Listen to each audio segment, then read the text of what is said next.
કેમ છો મિત્રો? હું છું દર્શક ગજેરા. આપ સૌ મિત્રોનું વિઝન ડિજિટલ એજ્યુકેશનના ઓનલાઈન પ્લેટફોર્મમાં સ્વાગત છે. મિત્રો, આજના સેશનની અંદર આપણે સંકર સંખ્યા અને દ્વિઘાત સમીકરણ છે એને આપણે જોવાનું છે. સંકર સંખ્યા અને દ્વિઘાત સમીકરણ છે, એમાં દ્વિઘાત સમીકરણ છે ઓલરેડી આપણે ધોરણ 10 ની અંદર ભણી ગયા છીએ, એટલે એટલું બધું અઘરું ચેપ્ટર ન કહેવાય. ને સંકર સંખ્યા છે એનો તમને થોડોક એવો પેલા આગળની જે પૂર્વ ભૂમિકા છે એ તમને થોડીક સમજાવી દઉં, જેથી કરીને સંકર સંખ્યામાં પણ તમને કોઈ પ્રોબ્લેમ આવે નહીં. ચાલો, સરસ મજાનું ચેપ્ટર છે મિત્રો, સાવ સહેલું છે. કન્સેપ્ટ એકવાર ભણી લેશો એટલે એમસીક્યુ અથવા તો થિયરી લખવામાં આપણને કોઈ પણ પ્રકારનો પ્રોબ્લેમ નહીં આવે. ચાલો, સૌથી પહેલા સંકર સંખ્યા આપણે સમજવી છે. તો સંકર સંખ્યા પહેલા જેટલા જે સંખ્યાઓના ગણ હતા ને એના વિશે આપણે થોડોક ખ્યાલ મેળવી લઈ. જો સૌથી પહેલા કોણ હતું મિત્રો? તો સૌથી પહેલા આવે છે પ્રાકૃતિક સંખ્યા. સૌથી પહેલા કોણ આવે મિત્રો? પ્રાકૃતિક સંખ્યા, નેચરલ નંબર, એને આપણે n વડે દર્શાવી દઈએ. પ્રાકૃતિક સંખ્યા એને આપણે n વડે દર્શાવી દઈએ. પ્રાકૃતિક સંખ્યા પછી કોણ આવે મિત્રો? તો પ્રાકૃતિક સંખ્યા પછી પૂર્ણ સંખ્યા આવે. પૂર્ણ સંખ્યા. હાલો, પૂર્ણ સંખ્યા પછી કોણ આવશે મિત્રો? તો કે પૂર્ણાંક સંખ્યા આવશે. પૂર્ણાંક સંખ્યા. પૂર્ણાંક સંખ્યા પછી કોણ આવે મિત્રો? ક્યુ, સમય સંખ્યા.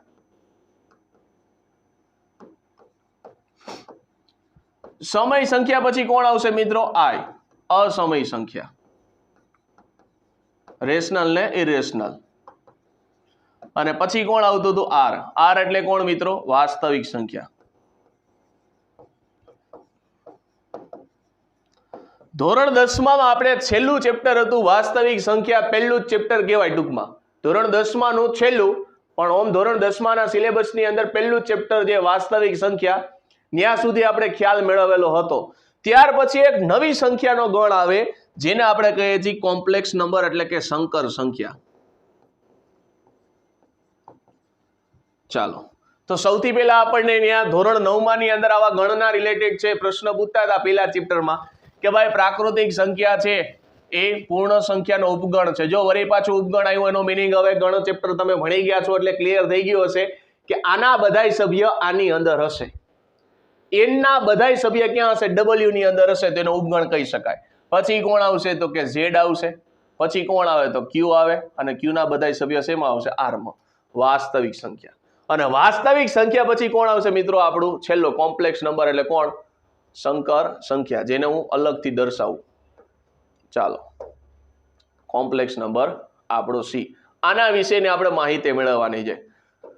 તો સૌથી પહેલા સાહેબ સંકર સંખ્યા છે તો એનું સ્વરૂપ કેવું હોય? આપણે ખબર છે ભાઈ, પ્રાકૃતિક સંખ્યા છે તેમાં એકડાથી ચાલુ થતું હતું, પૂર્ણ સંખ્યા હોય તેમાં 0 થી ચાલુ થતું હતું. એટલે તમને ધોરણ 9 માં એવા પ્રશ્ન પૂછતા હતા કે સૌથી નાની પૂર્ણ સંખ્યા કઈ, સૌથી નાની પ્રાકૃતિક સંખ્યા કઈ, આવા પ્રશ્ન તમને પૂછતા હતા. તો એ બધાના સ્વરૂપ તમને ખબર હતી. ભાઈ તમને એમ કે સમય સંખ્યા છે તો સમય સંખ્યાનું સ્વરૂપ કેવું હોય? તો p/q સ્વરૂપ હોય. એમાં p ના સભ્ય છે z માંથી લેવાના હોય, q ના સભ્ય n માંથી લેવાના હોય. સ્વરૂપ ખબર હતી. તો સાહેબ આનું સ્વરૂપ કેવું હોય છે સંકર સંખ્યાનું? એ તો તમે કહી દીધું, સંકર સંખ્યાને c વડે દર્શાવે એટલે કોમ્પ્લેક્સ નંબર. તો આનું સ્વરૂપ કેવું હોય છે મિત્રો? તો આનું સ્વરૂપ હોય છે a + ib અથવા તો x + iy. તો સૌથી પહેલું આવે છે સંકર સંખ્યાનું સ્વરૂપ a + ib, અથવા તો તમે આવી લખી શકો x + iy. તો વળી પાછો પ્રશ્ન થાય સાહેબ આમાં આ પાર્ટ હશે એ કયો હશે, આ પાર્ટ હશે એ કયો હશે? ને સરસ મજાનો અહીંયા એક ક્વેશ્ચન થાય, સાહેબ I એટલે હું એટલે પોતે, એવું થશે? ના, ઇંગ્લિશનો I નથી, I એટલે હું ઈ નથી. તો આમાં I એટલે શું મતલબ થશે? એ પાર્ટ સમજવા પડશે. તો સૌથી પહેલો આ પહેલો પાર્ટ છે x, એટલે કે આમાં પહેલો પાર્ટ છે a, એને કહેવાય રિયલ પાર્ટ. એને કયો પાર્ટ કહેવાય? તો રિયલ પાર્ટ કહેવાય. અને બીજો I સાથે જે જોડેલો છે b વાળો પાર્ટ, એને કહેવાય ઇમેજનરી પાર્ટ. બરાબર? પહેલો પાર્ટ છે એને કહેવાય રિયલ પાર્ટ, બીજો પાર્ટ છે એને કહેવાય ઇમેજનરી પાર્ટ. I એટલે કોણ છે મિત્રો? તો તમે એવું વસ્તુ શીખી ગયા હશો કે માઇનસનું વર્ગમૂળ ન નીકળે. દ્વિઘાત સમીકરણમાં આવું આવતું d ની કિંમતમાં. બરાબર? ધોરણ 10 માં ચોથા ચેપ્ટરમાં દ્વિઘાત સમીકરણમાં એવું આવતું કે છેલ્લું હતું ને d > 0, આ d < 0, આ ગ્રેટર ધેન નહીં, લેસ ધેન. તો ત્યાં એવું કહેતા કે વાસ્તવિક ઉકેલ ન મળે, એટલે અવાસ્તવિક ઉકેલ ટૂંકમાં. તો ત્યાં તમે એવું કહેતા કે માઇનસનું વર્ગમૂળ નથી નીકળતું એટલે આનો જવાબ નથી મળતો. અહીંયા માઇનસનું વર્ગમૂળ નીકળશે. કેમ? કારણ કે અહીંયા -1 ની કિંમત તમારી પાસે હશે. તો આ એટલે શું થશે મિત્રો? તો તમારે એટલું યાદ રાખવાનું, i² બરાબર -1 થાય. હવે બે બાજુ વર્ગમૂળ કાઢો તો i બરાબર કોણ થઈ ગયું? રૂટમાં -1. તો હવે થોડોક એનો કન્સેપ્ટ ક્લિયર કરાવી દો. માની લો -4 છે, તો આપણે 4 નું વર્ગમૂળ કાઢતા 2, પણ ઘણા એવું કહેતા કે સાહેબ 4 નું વર્ગમૂળ નો નીકળે. કયા? -4 નું વર્ગમૂળ નો નીકળે. તો સિમ્પલ વસ્તુ તમને સમજાવું. જો 4 ના 4 આને લખાય 1 ગુણ્યા -1, 4 ગુણ્યા -1. હવે -1 એટલે હમણાં જ મેં મિત્રો તમને કીધું -1 એટલે કોણ થાય? i² થાય. તો 4 ગુણ્યા i² એટલે શું થઈ ગયું? 4i² થઈ ગયું. હવે એનું વર્ગમૂળ કાઢો તો 4 નું વર્ગમૂળ કેટલું થઈ ગયું? 2. i² નું થઈ ગયું i. તો -4 નું વર્ગમૂળ કોણ થઈ ગયું? 2i થઈ ગયું. તમને એમ કે -9 છે એનું વર્ગમૂળ કેટલું થાય? તો 9 ને લખાય 9 ગુણ્યા -1. હવે 9 નું વર્ગમૂળ તો કે 9 ના 9 -1 એટલે કોણ થઈ ગયું? તો -1 એટલે થઈ ગયું i². તો 9 નું વર્ગમૂળ તો કે 3 અને i² નું વર્ગમૂળ કેટલું થશે? તો કે i. તો -9 નું વર્ગમૂળ કોણ થઈ ગયું? તો કે 3i થઈ ગયું. એટલે હવે માઇનસ વાળાનું વર્ગમૂળ નીકળશે. હવે કોઈ ઉપાધિ નથી. આગળ વધીએ. સંકર સંખ્યા જે z બરાબર a + ib છે એને તમારે કાર્ટેશિયન સિસ્ટમની અંદર લખવા હોય, x અને y ની રીતે લખવા હોય તો પેલો x યામ હશે એ કોણ હશે? તો તમારો રિયલ યામ હશે. અને y યામ હશે એટલે કોણ? તો કે ઇમેજનરી યામ હશે. એટલે રિયલ તો કે પેલો પાર્ટ, ઇમેજનરી એટલે બીજો પાર્ટ. વડે દર્શાવતું તેનું ભૌમિતિક નિરૂપણ છે r × r માં કરી શકાય. અને તેને શું કહેવાય મિત્રો? તો એને છે આર્ગન આકૃતિ છે કહેવામાં આવે છે. અને એની અંદર ખાસ x અક્ષિસ ઉપર શું લેવામાં આવે મિત્રો? તો x અક્ષિસને વાસ્તવિક અક્ષ કહેવામાં આવે અને y અક્ષિસ છે એને કાલ્પનિક અક્ષ તરીકે ઓળખવામાં આવે છે. કાલ્પનિક એટલે આપણો આ ઇમેજનરી પાર્ટ છે નહીં. અને સંકર સંખ્યાને હમણાં જ આપણે કીધું હતું શેના વડે દર્શાવવા મિત્રો? તો સંકર સંખ્યા છે એને c વડે દર્શાવવામાં આવે છે. આગળ જો અહીંયા નિરૂપણ કરેલું છે બરાબર. x અક્ષ ઉપર રિયલ પાર્ટ લીધેલો છે, y ઉપર કયો પાર્ટ લીધેલો છે? તો y ઉપર છે ઇમેજનરી પાર્ટ લીધેલો છે. y ઉપર કયો પાર્ટ લીધેલો છે? ઇમેજનરીનો પાર્ટ લીધેલો છે આ y ઉપર બરાબર. આ ડિસ્ટન્સ તમારું ઇમેજનરીનું આ a અને આ ડિસ્ટન્સ કયું થઈ ગયું તમારું? b. તો આ y ઉપર b નો પાર્ટ લીધેલો.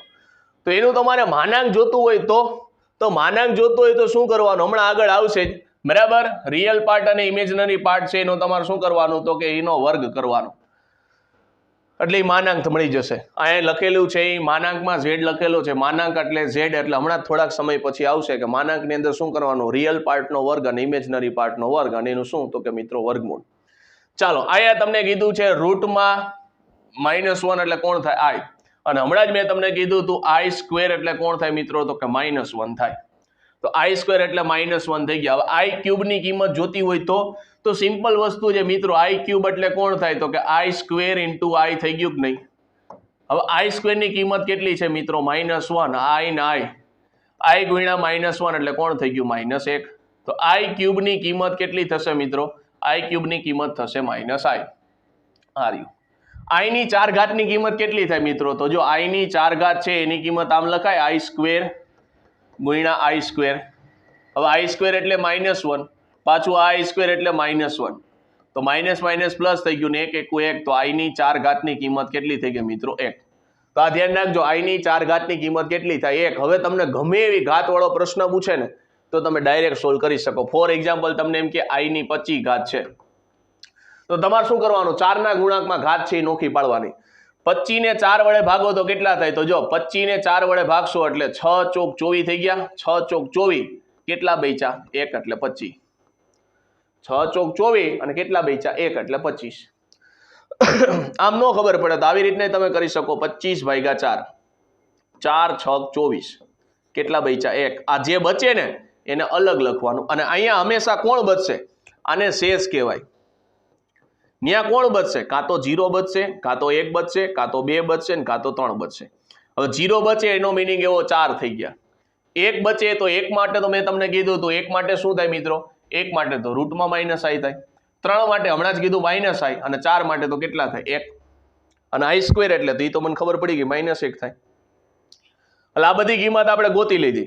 તો આ જે ઉપર બચે એને ઘાતમાં લખવાનું, અંદર તો 4 હશે જ બરાબર. તો i ની 4 ઘાત થઈ ગઈ. i ની 4 ઘાત કેટલી થાય? 1. એટલે 1 ની 6 ઘાત ગુણ્યા i. 1 ની 6 ઘાત ગમે એટલી કરો, 1 ની ગમે એટલી ઘાત કરો તો 1 જ મળે. તો અહીંથી ફાઇનલ જવાબ મને મળ્યો કોણ? તો કે i મળશે. એટલે i ની 25 ઘાતનો જવાબ કેટલો થાય? i. ભલા એ તમને ગુણાંકના સ્વરૂપમાં લખ્યું છે કે n છે એ 4 કરતા ગમે ત્યારે મોટો હોય ત્યારે એની ગણતરી કરવા માટે આપણે શું કરશું તો 4 વડે ભાગીશું. જો મેં પહેલા જ ભાગ્યું આ રહ્યું આખો પોર્શન 4 વડે ભાગીશું અને એને આપણે જે યુક્લિડનું જે સ્વરૂપ હતું એ રીતના આપણે નિરૂપણ કરશું. n બરાબર 4m + r. r એટલે રિમાઇન્ડર એટલે શેષ. મેં તમને કીધું શેષ આટલી જ મળશે. જ્યાં m એટલે શું છે ભાગફળ છે. ભાગફળ કેટલું હતું અહીંયા 6 અને n r એટલે શું છે શેષ. શેષ કેટલી હતી તો મેં તમને કીધું શેષ 0 1 2 3 આવશે. આના સિવાયની નહીં આવે. તો આ એને તમને અલગ અલગ સ્વરૂપની અંદર તમને લખી દીધું છે. i ની 39 નું એક્ઝામ્પલ તમને આપ્યું છે. i ની 39 એટલે 4 નો ગુણાંક નજીક કોણ આવે તો i ની 36 ઘાત થાય. તો 36 ઘાત તો 4 9 36 કેટલા બચશે તો i નો ઘન 3 ઘાત વધારે બચશે કારણ કે 36 3 39 થાય. i ની 4 ઘાત i ની 4 ઘાત વાળો પોર્શન હંમેશા એક જ થશે. પછી 1 ની 9 ઘાત લખવાની જરૂર નથી. i નો ઘન એટલે મેં કીધું તું કોણ થાય મિત્રો -i થાય. તો ડાયરેક્ટ ફાઇનલ જવાબ મને મળી ગયો કોણ -i. એટલે આવી રીતે તમે નિરૂપણ છે કરી શકો. સંકર સંખ્યાઓનું બીજગણિત તમને એવું કહે છે a બરાબર c અને b બરાબર d હોય તો બે સંખ્યાઓ z બરાબર a પ્લસ ib અને z2 બરાબર c પ્લસ id છે એ સમાન છે એમ કહેવાય. ફોર એક્ઝામ્પલ તમને એવું કીધું z1 બરાબર હું લઉં છું 3 + 4i. z1 બરાબર લઉં છું 3 + 4i અને z2 બરાબર કોણ લઉં છું તો ન્યાય 3 + 4i જ લઉં છું. કેમ સાહેબ આવું કર્યું તો કે આ મિત્રો a છે, આ તમારી પાસે c છે, આ b છે, આ તમારી પાસે d છે. તો અહીંયા તમને એવું કીધું a બરાબર c. જો a બરાબર c છે, b બરાબર d છે, તો a બરાબર c અને b બરાબર d હોય તો બે સંખ્યા કેવી થશે તો બે સંકર સંખ્યા છે એ સમાન થશે એવું કહેવાય. બીજો કન્સેપ્ટ એ કીધો છે કે z1 બરાબર a પ્લસ ib અને z2 બરાબર c પ્લસ id હોય તો બે સંકર સંખ્યા હોય તો z1 પ્લસ z2. હવે ખાસ યાદ રાખજો સરવાળો ગુણાકાર સરવાળો અને બાદબાકીમાં વસ્તુ ધ્યાન રાખવાનું થશે. રિયલ પાર્ટનો સરવાળો રિયલ પાર્ટ આરે થશે અને ઇમેજનરી પાર્ટનો સરવાળો છે ઇમેજનરી પાર્ટ સાથે થશે. આ ખાસ ધ્યાન રાખજો બરાબર. રિયલ પાર્ટ છે એ રિયલ પાર્ટનો સરવાળો છે એ રિયલ પાર્ટ આરે થશે અને ઇમેજનરી પાર્ટ છે એનો સરવાળો ઇમેજનરી પાર્ટ સાથે થશે. તો જો સિમ્પલ વસ્તુ છે જો z1 બરાબર લઉં છું 3 + 4i એમનમ અને z2 બરાબર લઉં છું 5 + 3i. તો z1 + z2 મારે કરવા છે તો શું કરવાનું રિયલ પાર્ટનો સરવાળો કરો કેટલા થાય 5 ને 3 8 અને ઇમેજનરી પાર્ટનો સરવાળો કરો કેટલા થઈ ગયા 4 ને 3 7 i. પાછળ i પૂછડું એમનું ભેગું ને ભેગું રહેશે. તો રિયલ પાર્ટનો સરવાળો રિયલ પાર્ટ સાથે ઇમેજનરી પાર્ટનો સરવાળો ઇમેજનરી પાર્ટ સાથે એટલે આ પણ ધ્યાનમાં રાખજો. હવે એના સરવાળાની વાત કરી લઈએ તો સંવૃત્તા બે સંકર સંખ્યાનો સરવાળો છે એ પુનઃ સંકર સંખ્યા જ થશે અને સંકર સંખ્યાનો ગણ સરવાળા માટે કેવો છે સંવૃત છે. તમે જોઈ જ શકો છો પહેલી સંકર સંખ્યા અને બીજી સંકર સંખ્યા છે એ બેયનો સરવાળો કર્યો તો મને છેવટે સંકર સંખ્યા જ મળશે. છેવટે મને કોણ મળશે સંકર સંખ્યા જ મળશે. ક્રમનો નિયમ છે સરવાળામાં ક્રમનો નિયમ પાલન થાય. z1 + z2 કરો z2 + z1 કરો બે છે એ નિયમ પાલન થશે. એટલે કે આ બેયનો સરવાળો કરો કે ઊંધેથી આનો નાનો સરવાળો કરો બેયનો જવાબ કેવો આવશે એક જ આવશે. જૂથનો નિયમ છે જૂથના નિયમમાં 3 સંકર સંખ્યા છે z1 + z2 અને z3 પછી એની સરવાળો કરો કે z2 + z3 નો આની હારે સરવાળો કરો તો એક જ થશે. હવે સરવાળાનો નિયમ મેં તમને કહી દીધો 3 સંકર સંખ્યા લઈને તમે ચેક કરશો તો હંમેશા જૂથના નિયમનું પણ પાલન થશે. આ બેયનો સરવાળો ત્રીજા હારે કરો તો એ થાય જ બરાબર છે. એટલે આ તો કોમન નિયમ છે. હવે સરવાળા માટે તટસ્થ ઘટકનું અસ્તિત્વ સેમ ટુ સેમ આપણે નોર્મલ જે સંખ્યા માટે આપણે વિચારીએ છીએ એ જ વસ્તુ સંકર સંખ્યામાં લાગશે એમાં કોઈ ચેન્જીસ છે નહીં ધ્યાન રાખજો.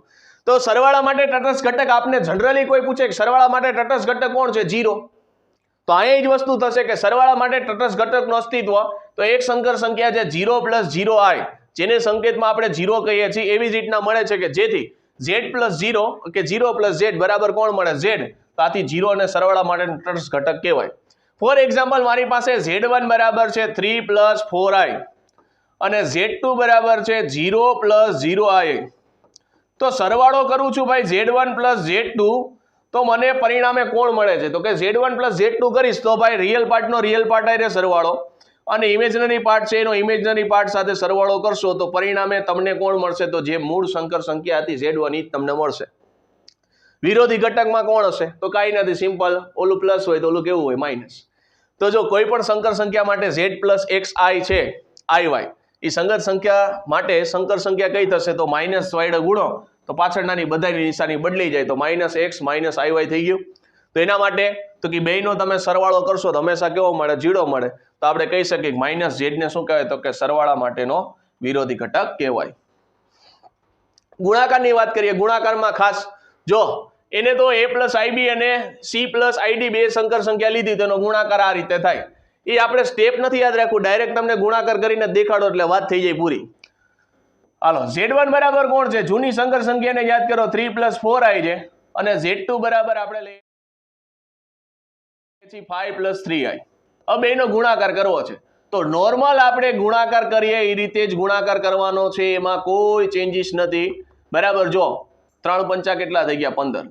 આ 3 નો આ 3 આરે ગુણીશ તો 3 તેરી 9i.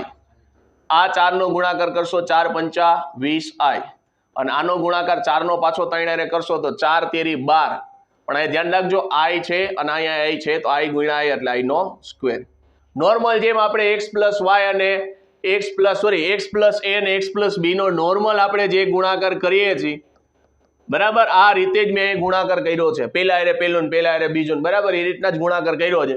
આ 15 ના 15 એમનેમ, 9 ને 20 એટલે કેટલા થઈ ગયા? 29i. આ 12 ના 12 એમનેમ. હવે મને કહો તો i² ની કિંમત મેં વર્ષો પહેલા ભણાવી હતી, કોણ થઈ ગઈ મિત્રો? -1.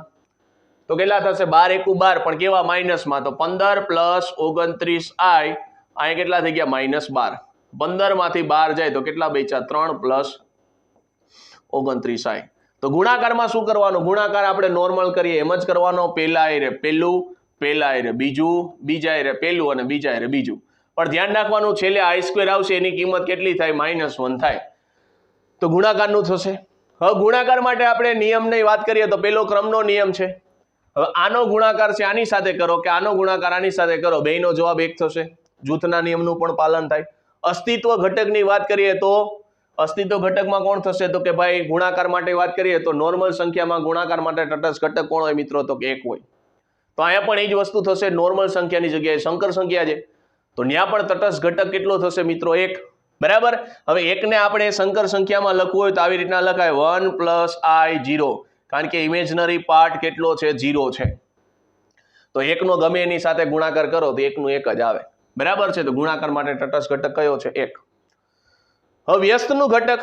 વ્યસ્તના ઘટકમાં શું કરવાનું મિત્રો? ખાસ ધ્યાન રાખજો. જો વ્યસ્તની વાત કરીએ, આટલું થોડું કાઢ નાખી.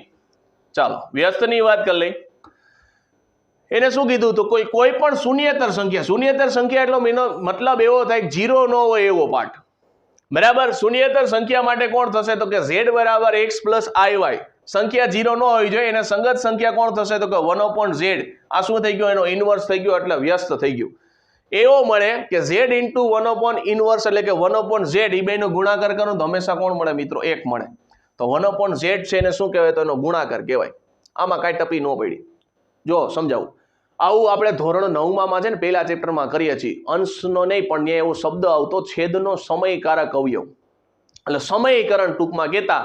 બરાબર. બસ એવું જ અહીંયા કરવાનું છે. જો તમને સમજાવું. માની લો કે z બરાબર મારી પાસે છે 3 + 4i. આનો મારે વ્યસ્ત જોઈએ. વ્યસ્ત એટલે શું થઈ ગયું? ઊંધું થઈ ગયું. તો આને ઉલટું કરશો તો 1/z બરાબર કોણ થઈ ગયું? 1/3 + i. બરાબર. 4i. હવે આનું વ્યસ્ત જોતું હોય તો આપણે શું કરતા? અહીંયા કરણી લેતા. 3 ઇમેજનરી પાર્ટ પ્લસ છે તો માઇનસ, નીચે કોણ થઈ ગયું? 3 - 4i. આવું આપણે કરતા. ત્યાં રૂટ વાળું આવતું ધોરણ 9માં. અહીંયા રૂટ વગરનું નથી. અહીંયા કોણ છે? ઇમેજનરી પાર્ટ આવી ગયું. બસ આટલો ફેરફાર છે. હવે ઉપરનો ગુણાકાર કરો તો કેટલું થઈ ગયું? 3 - 4i. નીચે શું થશે? a + b ને a - b. તો શું થઈ ગયું? a² - b². તો 4 નો વર્ગ કેટલો થાય મિત્રો? 4 નો વર્ગ થશે 16. એટલે 4 નો વર્ગ થઈ ગયો 16. પણ અહીંયા ભૂલ એ થશે, એ ધ્યાન રાખવાનું, કારણ કે b² માં કોણ છે? તો 4i એનો સ્ક્વેર કરવાનો, તો અહીંયા i² થશે. આ ધ્યાનમાં રાખવાનું. બરાબર છે. આ તમારો થઈ ગયો a, આ b થઈ ગયો. b² એટલે 2 ને સ્ક્વેર લાગે તો 4 નો સ્ક્વેર થાય 16 અને i નો સ્ક્વેર એટલે i². તો આ b² ની કિંમત મળી. અને હવે i² એટલે કોણ છે મિત્રો? i² એટલે -1 થાય. આ -1 આની હારે ગુણાઈ જશે તો પ્લસ થઈ ગયા. તો 16 + 9 એટલે 25 થઈ ગયા. તો 3 - 4i છેદમાં કેટલા થઈ ગયા? 25. આ વ્યસ્ત મળ્યો. આ એવું જ છે. 1/x + iy છે તો એનો ઇન્વર્સ કોણ થાય? x - iy છેદમાં x² + y². આ તમને દાખલો જ ગણી દીધો. પૂછાય તો આપણને વાંધો ન આવે. વિભાજનનો નિયમ છે મિત્રો, 3 સંકર સંખ્યાઓ છે Z1 Z2 Z3 છે, તેના માટે પહેલા સરવાળો કરીને પછી ગુણાકાર કરો અને બબેનો ગુણાકાર કરીને પછી સરવાળો કરો, તેનું પાલન થાય ને થાય. પછી આવે અનુબદ્ધ સંખ્યા. અનુબદ્ધ સંકર સંખ્યા. અનુબદ્ધ સંકર સંખ્યા કોને કહેવાય? ડાયરેક્ટ ઉદાહરણથી તમને સમજાવો એટલે ક્લિયર થાય. જો તમને એવું કીધું છે Z બરાબર કોણ છે 3 + 4i, તો આની અનુબદ્ધ સંખ્યા, તો અનુબદ્ધ સંખ્યાને Z બાર વડે દર્શાવી. જો ધારો કે Z બરાબર છે a + ib, સંકર સંખ્યાનો કાલ્પનિક ભાગનું ચિહ્ન બદલવાથી, ટૂંકમાં ઇમેજનરી પાર્ટ છે એનું ચિહ્ન બદલવાથી જે સંખ્યા મળે તેને આપેલ સંખ્યાની શું કહેવાય? તો કે અનુબદ્ધ સંકર સંખ્યા કહેવાય. તેને Z બાર વડે દર્શાવાય છે. આને આપણે અનુબદ્ધ સંકર સંખ્યા જોઈએ તો Z બરાબર કોણ થાય? તો કે Z બાર બરાબર સિમ્પલ વસ્તુ છે, કાલ્પનિક પાર્ટ એટલે ઇમેજનરી પાર્ટ છે એની ખાલી સિમ્બોલ બદલાવાનો. તો કાલ્પનિક પાર્ટ કોણ છે મિત્રો? તો કાલ્પનિક પાર્ટ મારી પાસે જે આર્યો, એની સાઇન કેવી છે? પ્લસ છે. તો સિમ્પલ વસ્તુ છે એની મારે શું કરવાની? સાઇન ચેન્જ કરવાની. તો 3 ના 3 અને પછી કોણ થઈ જશે? 3 ના 3 પછી કોણ થઈ ગયું મિત્રો? 4i. સિમ્પલ, જો સાઇન ચેન્જ થઈ ગઈ. આમાં કોઈ ચેન્જીસ નથી, એમનેમ જ રહેશે. સાઇન ચેન્જીસ કોની થશે? ખાલી કાલ્પનિક પાર્ટની સાઇન ચેન્જ થશે. બીજું એક તમને નોંધાઈ કીધી છે કે ભાઈ Z બરાબર a + ib હોય તો એનો વિરોધી ઘટક -a ને -ib થાય, પરંતુ એની અનુબદ્ધ સંખ્યા કોણ થાય? a - ib. વિરોધી ઘટક એટલે શું કરવાનું? ખાલી આગળ માઇનસ સાઇન લગાડી દેવાની. કોની? Z હોય, Z નો વિરોધી ઘટક કે તો Z ની આગળ માઇનસ સાઇન લાગે તો Z નો લબાચો કોણ હતો મિત્રો? તો Z નો લબાચો હતો a + ib. તો એમાં ખાલી આગળ માઇનસની સાઇન લાગે, માઇનસને અંદર ગુણો તો -a + -ib. તો આ વિરોધી સંખ્યા મળી. પણ અનુબદ્ધ સંકર સંખ્યા કહે તો ખાલી ને ખાલી કાલ્પનિક ભાગ છે એનો ચિહ્ન બદલે. ચાલો પછી કેટલાક ગુણધર્મ છે. અનુબદ્ધ સંખ્યા છે એની પાછી અનુબદ્ધ સંકર સંખ્યા મેળવો તો પાછી મૂળ સંખ્યા મળે. જો આ રે, આને પાછો અનુબદ્ધ મેળવો તો Z બાર છે એનો પાછો બાર મેળવો તો કાલ્પનિક ભાગની નિશાની બદલશે. કોણ થઈ ગયું? 3 + 4i. તો પાછું હતું એ જ તમને મળ્યું. તો Z બાર એનોય બાર બરાબર કોણ થશે? Z. તો પેલું પરિણામ મળી ગયું. પછી એવું કીધું છે કોઈ એક સંકર સંખ્યા છે અને અનુબદ્ધ સંકર સંખ્યા છે, બેયનો સરવાળો કરો તો હંમેશા રિયલ પાર્ટ મળે અને બાદબાકી કરો તો હંમેશા 2 વખત ઇમેજનરી પાર્ટ મળે. જો તમને અમુક રિઝલ્ટ છે એ થોડુંક તમને સમજાવી દઉં. Z બરાબર મારી પાસે છે 3 + 4i. અહીંયા છે જ. હાલો એક જ ઉદાહરણ આપણે અત્ર તત્ર સર્વત્ર બધું એક જ રાખીએ. તો Z + Z બાર કરવો છે તો મેં તમને શું કીધું હતું ભાઈ કે ભાઈ સરવાળો કરવામાં કાલ્પનિક પાર્ટ છે એનો સરવાળો, કાલ્પનિક પાર્ટ એટલે કે ઇમેજનરી પાર્ટ સાથે ઇમેજનરી પાર્ટનો સરવાળો થાય અને રિયલ પાર્ટ સાથે રિયલ પાર્ટનો સરવાળો થાય. તો અહીં સરવાળો કરશો તો કેટલા થઈ ગયા? 3 + 3 એટલે 6. એટલે હું આવું લખી શકું 2 × 3 એટલે આ 6 થઈ ગયા. આ 3 શું દેખાડે છે? તમારો રિયલ પાર્ટ દેખાડે છે. એટલે જો સૂત્ર સાબિત થઈ ગયું 2 વખત રિયલ પાર્ટ થાય. એટલે આવું ગમે ત્યારે આવે ને Z + Z બાર તો તમારે ડાયરેક્ટ 2 વખત રિયલ પાર્ટ લખી નાખવાનું અને Z - Z બાર આવે તો 2 વખત ડાયરેક્ટ શું કરી નાખવાનું? Imaginary part. એટલે ઇમેજનરી પાર્ટ તમે જોઈ શકો. પછી એવું કીધું જો Z છે એ શુદ્ધ વાસ્તવિક સંખ્યા હોય. વાસ્તવિક સંખ્યાનો મતલબ એવો થશે જ્યાં કાલ્પનિક પાર્ટની ગેરહાજરી હશે, 0 હશે. ટૂંકમાં કાલ્પનિક પાર્ટ કેવો હશે? 0 હશે. તો એને શુદ્ધ વાસ્તવિક સંખ્યા કહેવાય. એવું નથી કઈ કઈ મિશ્રણ નથી થયેલું, એવું નથી હો. આ ધ્યાન રાખજો. શુદ્ધ વાસ્તવિક એટલે એનો મિનિંગ થયો ને કાલ્પનિક પાર્ટ કેટલો હશે? 0 હશે. તો શું થાય? Z બરાબર Z બાર થાય અને Z + Z બાર, Z બાર એટલે અનુબદ્ધ સંકર સંખ્યા થશે એ 0 થાય તો તમારે કહેવાનું Z કેવો છે? શુદ્ધ કાલ્પનિક સંખ્યા છે. પછી Z × Z બાર કરો. હવે ગુણાકાર મેં તમને શીખવાડી દીધો. એટલે આ બેયનો ગુણાકાર કરો તો તમને શું મળશે? તો કે રિયલ પાર્ટનો સ્ક્વેર ને ઇમેજનરી પાર્ટનો સ્ક્વેર. બરાબર છે? આવું મળશે ઇન્ડિવિજ્યુઅલ. એ તો તમને એમને ખબર પડે. હમણાં જ આપણે જો આગળ ક્યાં જોયું હતું? આર્યો અહીંયા જોયું હતું. તો આપણે શું મળ્યો? તો 2 પાર્ટનો સ્ક્વેર જ મળ્યો. જો બરાબર છે? એટલે એ વસ્તુ ત્યાં લખેલી છે. પછી Z + Z1 + Z2 એનો આખાનો બાર કરો કે ઇન્ડિવિજ્યુઅલનો બાર કરો, એ બે કેવો મળે? સેમ જ મળે. અને એવી રીતના બાદબાકીમાં પણ સેમ જ થશે. ગુણાકારમાંય સેમ. બેયનો ગુણાકાર કરીને પછી એની અનુબદ્ધ સંકર સંખ્યા ગોતો કે બેયની ઇન્ડિવિજ્યુઅલ અનુબદ્ધ સંકર સંખ્યા લઈને પછી ગુણાકાર કરો તો બેયનો જવાબ કેવો મળશે? સેમ મળશે. ભાગાકારમાં પણ એ જ વસ્તુ થશે. બરાબર? તો આ બધા એના ગુણધર્મ હતા. આગળ સંકર સંખ્યાનું માનાંક. સંકર સંખ્યાનું માનાંક શું થશે મિત્રો? તો સંકર સંખ્યા મારી પાસે કોણ છે? તો કે Z બરાબર a + ib છે. તો એનું માનાંક કરવું હોય તો શું કરવાનું? રિયલ પાર્ટનો સ્ક્વેર વત્તા ઇમેજનરી પાર્ટનો સ્ક્વેર અને એનું વર્ગમૂળ. તો અહીં જ કીધું છે z બરાબર a પ્લસ ib છે, એનો માનાંક જોતો હોય તો મોડ z બરાબર કોણ થઈ ગયું √a² પ્લસ √b², એટલે √a² plus b². For example, z બરાબર આપણી જૂની સંકર સંખ્યા કોણ હતી 3 + 4i. તો આનો મોડ z એટલે માનાંક જે જોતો હોય તો શું કરવાનું, રિયલ પાર્ટ કોણ છે તો કે 3, તો 3/2, ઇમેજનરી પાર્ટ કોણ છે 4, તો 4/2. ચાલો 3² એટલે 9 થાય, 4² એટલે 16 થાય, કેટલા થઈ ગયા 25. તો માનાંકમાં z ની કિંમત તમને મળી રૂટમાં 25 અને 25 નું વર્ગમૂળ નીકળે છે 5, તો જવાબ આવશે 5. પછી સંકર સંખ્યાનું ધ્રુવીય એટલે કે ત્રિકોણમિતીય સ્વરૂપ, તો z બરાબર r cos θ plus i sin θ. જો જ્યારે તમને મોડ z બરાબર 1 કે ને તો આ સ્વરૂપ તમે ધારી શકો, અને ન્યા r અને e⁻i θ ને તમારે દર્શાવવું હોય તો શું દર્શાવવાનું, cos θ પ્લસ i sin θ. પછી n ઘાતમાં આવે તો n ક્યાં આવી જશે આગળ, એ હમણાં આવશે બરાબર ને. r બરાબર શું છે તો √a² પ્લસ b². પછી z બરાબર a પ્લસ ib ની અનુબદ્ધ સંકર સંખ્યા કોણ થશે, a ib થાય, અને થીટાની વેલ્યુ કીધી છે -π વિવૃત અંતરાલમાં, અને પાઈ કેવું છે સૌવૃત અંતરાલમાં. તો z શું છે મુખ્ય કોણાંક કહેશે, કેનો તો થીટાને શું કહેવાય, z નો મુખ્ય કોણાંક કહેવાય, અને તેને આર્ગ્યુમેન્ટ ઓફ z વડે દર્શાવાય. હવે z = n ઘાત વાળું બરાબર, માઇનસ વાળું, પછી આગળ n ઘાત વાળું આવશે. z કોણ તો કે r cos θ plus i sin θ r e⁻i θ સ્વરૂપ હોય તો એને તમારે z બાર એટલે એની અનુબદ્ધ સંકર સંખ્યા કોણ થશે, તો અનુબદ્ધમાં મેં તમને કીધું હતું સિમ્પલ ઇમેજનરી પાર્ટ છે એની સાઇન ચેન્જ થાય, ઈધર કેવી સાઇન છે પ્લસ છે, અહીં કેવી થઈ ગઈ માઇનસ. તો સિમ્પલ આપણે શું લખતા હતા, i θ ની જગ્યાએ આવી જશે -θ. આ માઇનસ એટલે એ આપણી ઇમેજનરીની સાઇન. રેડી.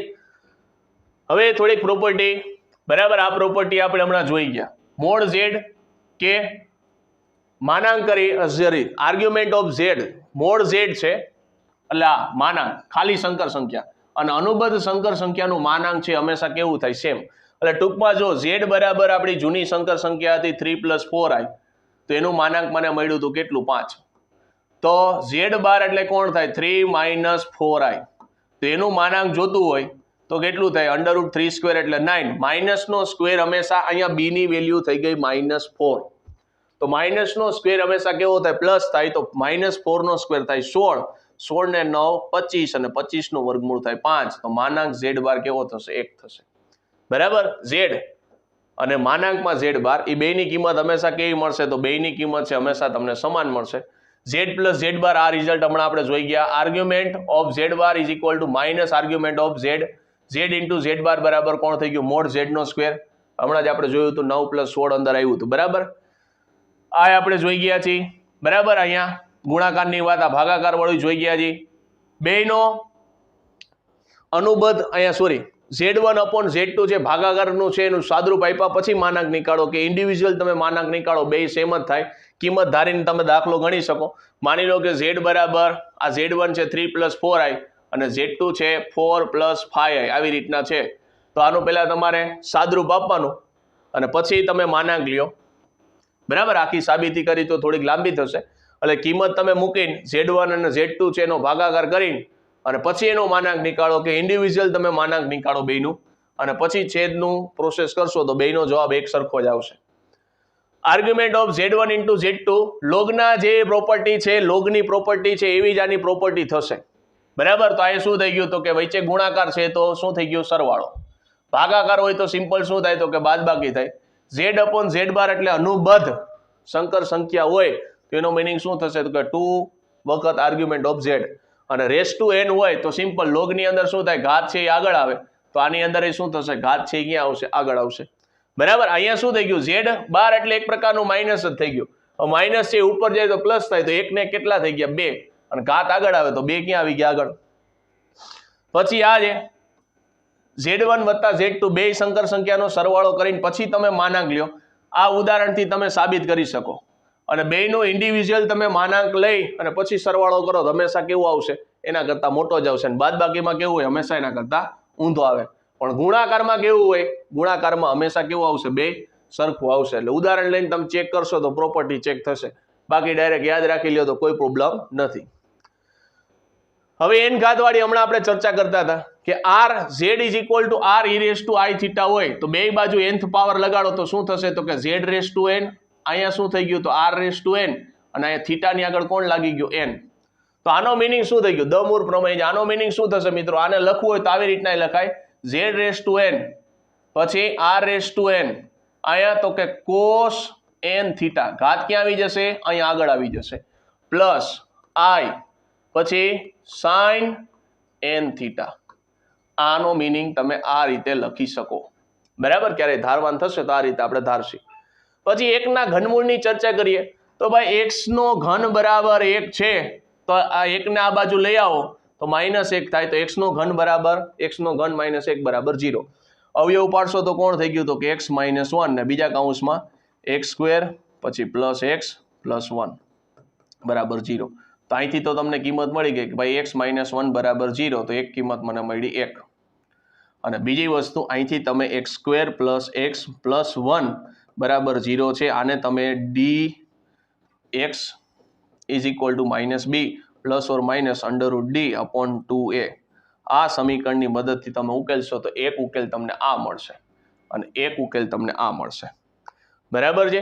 એક ઉકેલ કયો મળશે તો કે એની પહેલાનો મળશે અને એક ઉકેલ કયો મળશે એના પછીનો મળશે, એટલે આ ઉકેલો તમને મળશે, એટલે આ ધ્યાનમાં રાખવું. પછી આગળ વધીએ તો આ 1 પછી એકને કહી દીધું ઓમેગા, બીજાને કહી દીધું ω². ઉકેલ મેળવી જ લઈએ. ચાલો કોણ થશે તો કે ભાઈ ડિસ્ક્રિમિનન્ટ એટલે વિવેચક ગોતશો તો કોણ થઈ ગયું b² - 4ac. ચાલો d is equal two -b એટલે 1 પછી -4 ના 4, a એટલે કોણ થઈ ગયું 1 ને c એટલે 1, તો -3 મળશે ટોટલ, બરાબર. કારણ કે 1 નો સ્ક્વેર 1 થાય ને 4 એકા 4, 1 માંથી 4 જાય -3 લેસ ધેન 0. તો અહીં કિંમત મૂકશો તો x ની કિંમત કોણ મળી તો કે -1 પ્લસ માઇનસ √-3 અપોનમાં કોણ થઈ ગયું 2, a એટલે 1. તો x ની કિંમત તમને મળી ગઈ -1 પ્લસ ઓર માઇનસ, આને લખાય √3 ઇન્ટુ √-1. -1 એટલે કોણ થઈ ગયું i, આ -1 એટલે કોણ થઈ ગયું સરસ મજાનું આપણું i, અને અપોનમાં 2. તો એકવાર માઇનસમાં 2 હશે, એકવાર પ્લસ, તો એકને કહી દીધું ઓમેગા ને એકને કહી દીધું ω². તો અહીંથી બે પ્રોપર્ટી યાદ રાખવા જેવી છે. ક્યારેક તમને MCQ માં પૂછે કે ત્રણેયનો સરવાળો કરો ને 1 પ્લસ ઓમેગા પ્લસ ω² ત્રણેયનો સરવાળો કરો તો જવાબમાં હાવ 0 આવે. ત્રણેયનો સરવાળો કરો તો જવાબ કોણ આવશે મિત્રો 0 આવશે, ને ત્રણેયનો ગુણાકાર કરો તો જવાબ હંમેશા કોણ આવશે 1. એટલે તમને ક્યારેક આવું પૂછે 1 ઇન્ટુ ઓમેગા ઇન્ટુ ω², તો જવાબ હંમેશા કેટલો આવશે 1 આવશે, કારણ કે આ ઓમેગા ક્યુબ થઈ ગયું. જવાબ હંમેશા કેટલો આવશે 1, એટલે ત્રણેયનો ગુણાકાર કેટલો આવે 1 આવે. અને આર્ગેન આકૃતિમાં એકના ઘનમૂળ છે કેના ત્રિકોણના તો સમબાજુ ત્રિકોણના શિરોબિંદુ થાય. આગળ Z1 પ્લસ Z2 જે પ્લસ માઇનસનો હોલ સ્ક્વેર કરો તે તો આપણે ગુણાકાર મેં તમને શીખવાડ્યું એ રીતના જ ગણી શકો. બીજા ખૂણાને રિલેટેડ પ્રશ્ન છે, બરાબર. Z is equal two x plus IY હોય તો ખૂણાનું મૂલ્ય જોતું હોય તો શું કરવાનું? સિમ્પલ. કોણ તો કે કાલ્પનિક પાર્ટના છેદમાં ઇમેજનરી રિયલ પાર્ટ છે, એટલે ઇમેજનરી પાર્ટના છેદમાં રિયલ પાર્ટ tan ઇન્વર્સમાં લેવાનું. ક્યારે તો કે x ની y ની કિંમત છે 0 કરતા મોટી હોય ત્યારે. હવે x ની કિંમત છે 0 કરતા મોટી ને y ની કિંમત છે 0 કરતા મોટી હોય તો સિમ્પલ વસ્તુ, ફોર્મ્યુલામાં કોઈ ચેન્જીસ નથી. પાઈ ની વેલ્યુ શું કરી નાખવાની પ્લસ, બે નેગેટિવ હોય તો પાઈ ની વેલ્યુ કેટલી કરી નાખવાની માઇનસ.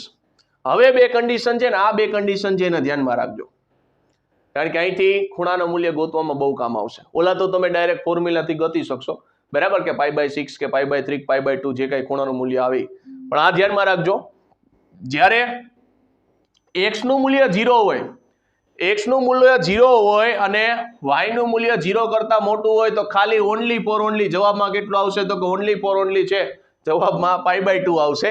અને x નું મૂલ્ય 0 હોય અને y નું મૂલ્ય છે એ 0 કરતા નાનું હોય, x નું મૂલ્ય છે એ 0 હોય અને y નું મૂલ્ય છે એ 0 કરતા નાનું હોય તો જવાબમાં કોણ આવશે તો -π/2 આવશે. આ ધ્યાનમાં રાખજો બે વસ્તુ. પછી x નું મૂલ્ય 0 અને y નું મૂલ્ય 0 હોય તો ખૂણાનું મૂલ્ય તમને મળશે નહીં, આ પણ ધ્યાનમાં રાખવું. આગળ હવે દ્વિઘાત સમીકરણ આવે છે, કારણ કે બેની ચર્ચા આપણે આમાં જ કરી નાખશી. થિયરી બધી કમ્પ્લીટ થઈ જાય પછી ધડાધડી MCQ છે સોલ્વ કરી નાખશી. તો દ્વિઘાત સમીકરણ છે એનું વ્યાપક સ્વરૂપ નાના નાના ટેણીયાને આવડતું હોય, કારણ કે બીજા ચેપ્ટરથી આપણે ભણતા આવીએ છીએ ધોરણ 9 માંથી. એની પહેલા આપણે ભણી જ ગયા છીએ. દ્વિઘાત સમીકરણ આપણા માટે કંઈ નવું નથી, બરાબર. સ્વરૂપ શું છે તો કે x² + bx + c, એમાં a b c ની વેલ્યુ ક્યાંથી લેવાની? r માંથી. પણ એ છે એ 0 ન હોવો જોઈએ. જો 0 હોય તો દ્વિઘાત સમીકરણ જ ન બને, સુરેખ સમીકરણ બની જાય, બરાબર. ચલી કન્ડિશન. અને f ઓફ આલ્ફા બરાબર 0 હોય તો આપણે કહી શકીએ x = આલ્ફા છે એ દ્વિઘાત સમીકરણનું શું છે? બીજ છે. દ્વિઘાત સમીકરણને ગોતવા માટેની 3 રીત છે. પહેલી રીત છે અવયવની રીત, બીજી પૂર્ણ વર્ગની રીત અને ત્રીજી સૂત્રનો ઉપયોગની રીત. હમણાં જ આપણે સૂત્રનો ઉપયોગ રીતવાળી છે એ જોઈ, ચર્ચા કરી, બરાબર. ઓલું ડિસ્ક્રિમિનેન્ટ વાળી, વિવેચક વાળી. સૂત્રની મદદથી જો તમારે બીજ ગોતવા હોય તો ડી ને યાદ રાખવો પડે. ડી એટલે વિવેચક કહેવાય. એનું સૂત્ર છે b² - 4ac. ઉપરથી તમે છે આલ્ફા અને બીટા એટલે x ની વેલ્યુ છે એ ગોતી શકો. આ સૂત્રની હમણાં જ આપણે ચર્ચા કરી, તાજુ માજુ છે એમને. અને આ ધોરણ 10માં 3 કન્ડિશન આવતી આપણી પાસે કે જો ડી નું મૂલ્ય 0 કરતા મોટું હોય તો દ્વિઘાત સમીકરણને 2 ભિન્ન અને વાસ્તવિક બીજ મળે. ડી નું મૂલ્ય 0 હોય તો દ્વિઘાત સમીકરણને 2 સમાન વાસ્તવિક બીજ મળે. અને ડી નું મૂલ્ય 0 કરતા નાનું હોય તો ત્યાં આપણે એવું બોલતા શું કે દ્વિઘાત સમીકરણને બીજ ન મળે. છોકરો બહુ રાજી થઈ જતો, કારણ કે શું કામ? દાખલો આગળ ગણવો તો નહીં, પણ અહીંયા આપણે ગણવો પડશે, કારણ કે અહીંયા મોટા ભાગે આવા જ દાખલા આવશે. ત્રીજી કન્ડિશન નહીં લેવા જ, એટલે આપણને કોઈ ટેન્શન રહેશે નહીં. એટલે એ પ્રિપેર રહેવું પડશે એના માટે. તો દ્વિઘાત સમીકરણના 2 ભિન્ન કેવા? તો કે અવાસ્તવિક એટલે સંકર બીજ મળશે.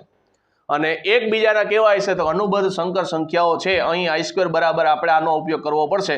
હમણાં થોડા સમય પહેલા આપણે એની ચર્ચા કરી, આર્યુ, બરાબર. જો અનુબદ્ધ સંકર સંખ્યા જ મળી છે. જો અહીંયા પ્લસ હતું, સિમ્પલ ચેન્જ કોનું થયું? માઇનસનું થયું. -1 ને વતાવવાના નહીં, એમને રાખવાના. ચાલો એને થોડુંક ઇરેઝ કરી નાખીએ એટલે પીડીએફમાં પ્રોબ્લેમ ન થાય. હાલો આગળ વધીએ. હવે બી નું મૂલ્ય જો એ છે, આ ડી છે ભાઈ, બીજું કોઈ નથી. D = b² - 4ac. 0 કરતા નાનું હોય તો દ્વિઘાત સમીકરણ x² + bx + c = 0 ના બીજ કોણ મળશે? તો આ સ્વરૂપમાં તમને મળશે, બરાબર. આ સ્વરૂપમાં મળશે. જો આ 4ac - b² ક્યાંથી થયું? કારણ કે ઓલો માઇનસમાં જવાબ આવ્યો તો એને પ્લસમાં કરી નાખ્યો, બરાબર. ન્યાય જ હતું. જો ડી = કોણ હતું? b² - 4ac. ઘણા મારી પાછો પ્રશ્ન છે, સાહેબ અહીંયા ખોટું છે. ખોટું નથી, સાચું જ છે. ત્યાં બી એટલે 1² હતો, -4. એ એટલે કોણ હતું મિત્રો? 1. અને સી એટલે 1 હતું. તો આનું ફાઇનલ સાદરૂપ મળ્યું હતું -3. હવે આ -3 ને મેં શું કર્યું હતું? એનું વર્ગમૂળ કાઢ્યું હતું. કોણ થઈ ગયું હતું? 3i થઈ ગયું હતું કે નહીં? રૂટમાં પ્લસમાં આવી ગયું હતું. હવે આને ઊંધું વિચારો, 4ac - b². તો અહીંથી બધાની કિંમત મૂકશો તો 4 આવશે, અહીંયા 1². તો આ કોણ થઈ ગયું? 4 - 1 એટલે 3. તો આ 3 આવ્યા, એની સાથે ઇનબિલ્ટ i જો અહીંયા બહાર રાખેલા છે. એટલે આમાં શું કરવાનું? માઇનસ લખ્યું હોય તો i ભેગો લખવો પડશે. માઇનસ ને તમે આ સૂત્રનો ઉપયોગ કરશો તો i ઇનબિલ્ટ કેવો હશે? 12 હશે, i છે, બરાબર. એટલે ધ્યાન રાખવું. વાસ્તવિક બીજના પ્રકાર તો a અને c છે એ સમચિહ્નો, એટલે બેની નિશાની જો સરખી હોય તો b છે એનાથી શું છે તો કે વિરુદ્ધ ચિહ્ન ધરાવતા બંને બીજ કેવા મળશે? તો કે ધન મળશે. બીજી કન્ડિશનમાં કીધું છે a અને c વિષમ ચિહ્ન એટલે કે અલગ ચિહ્ન ધરાવતા હોય તો બંને બીજ છે એ કેવા હશે? તો કે બંને બીજ છે એ વિરુદ્ધ ચિહ્ન ધરાવતા હશે.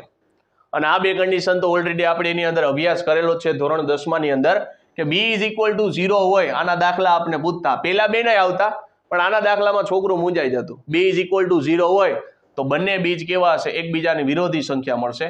અને c = a હોય તો બંને બીજ એકબીજાની વ્યસ્ત સંખ્યા મળશે. આનો MCQ પૂછતા કે આલ્ફા = 1/β.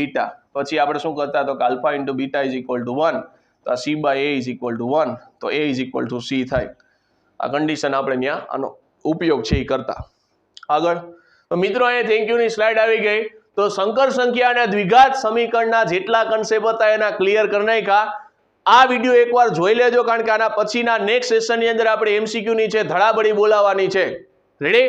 પણ એકવાર આ બધા કન્સેપ્ટ છે એને એકવાર રિવાઇઝ કરી લેજો, જેથી કરીને આવનારો જે સેશન છે એની અંદર કોઈ પણ પ્રકારનો વિક્ષોભ ઊભો થાય નહીં. તો ચાલો મિત્રો આપણે મળીશું નેક્સ્ટ સેશનની અંદર. Thank you.